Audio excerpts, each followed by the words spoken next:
My son was eating off the floor again. The bowl scraped ceramic. His knees trembled on tile. I stood in the kitchen doorway, not breathing. "You want to eat like a little monster?" her father barked, half drunk, slurring superiority. Beside him, her sister giggled. "It suits him." My wife didn't laugh. She sipped her wine, quietly, like she approved. And my son, my 6-year-old son, looked at me, just once. No tears, no words, just silence. Like he'd accepted this as his place.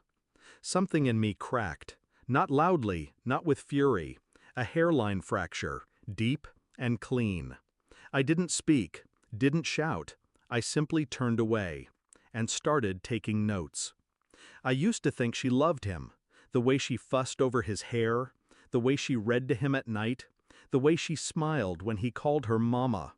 But that smile, it had changed, started vanishing behind tight lips and hollow eyes. First, it was forgotten lunches, then locked doors, then bruises that didn't quite match the story. And the bowl. God, the bowl. "You spoil him," she once told me. "Boys need discipline, but animals need obedience." That night, after they laughed at him crawling like a dog, she curled into bed beside me as if nothing happened. She pressed her body against mine. Her hands were warm. I felt cold. There was something rotting beneath her skin, and I intended to find it. I started with his birth certificate. Mine was never signed. She said she forgot, said it didn't matter, said, "He's yours." But doubt, it grows like mold, quiet, unseen.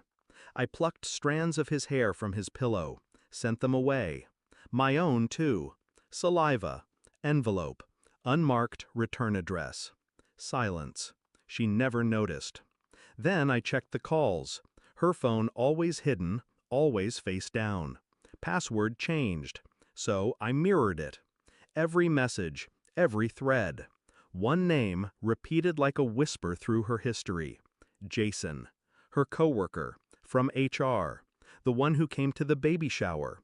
The one who never looked me in the eye. I watched them from a distance once. Lunch break. He touched her wrist too long. She didn't pull away. Still, I said nothing. I needed proof, not suspicion. The results arrived a week later. He wasn't mine. Not genetically, not biologically, not by any trace of science or truth. My son, the boy who traced my face with chubby fingers, who called me daddy like it was sacred, he was hers. And Jason's. I didn't react. I sat down. I stared at the paper. Numbers. Percentages. Cold data. Then I folded it and made dinner. That night she poured wine, talked about nothing, a new TV show, an office meeting. I handed her the envelope. She looked confused, then opened it. Silence.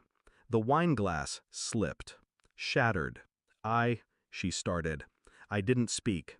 I watched her fall apart like a house set on faulty foundation, and I let her drown in it. The next evening, her entire family came over. She thought it was for our anniversary. Candles, tablecloth. Her mother brought cake. Her father brought whiskey. Jason brought nothing, except a handshake and a forced grin. I played host, smiling, polite. Then I asked my son to come in. He looked nervous, always did around them. I placed his plate on the floor, gently. Her father laughed again. "Look, he remembers!" Jason chuckled. My wife stiffened. Then I pulled out the manila folder and laid it on the table. "I thought you should all know," I said, calmly. "He's not mine." Every face turned. Jason's went white. My wife's went corpse gray. I looked straight at her. "I know everything. And I let it happen. Because I needed you all in the same room when the floor collapsed." She opened the folder. Paternity test, call logs, photographs, the truth in full color. Her father muttered something. Jason stood up. I held up my hand. I'm not here to fight, I said. I'm here to end this. Then I turned to my son, kneeled, lifted the plate to the table. You're done eating like an animal. I kissed his forehead, then walked out. I didn't take anything from the house. Not the couch we bought, not the wedding album, not the ring. I left her with the pieces she built, the lies, the shame, the silence. My son will know the truth one day, when he's old enough to ask why his mother trembles at the sound of my name. I'll tell him, carefully, without anger. I'm not his father by blood, but I chose him. They chose to break him, and I chose to break them. You don't need to scream to burn a house down. You just need to know where the matchbook is hidden, and make sure they're still inside when you strike it.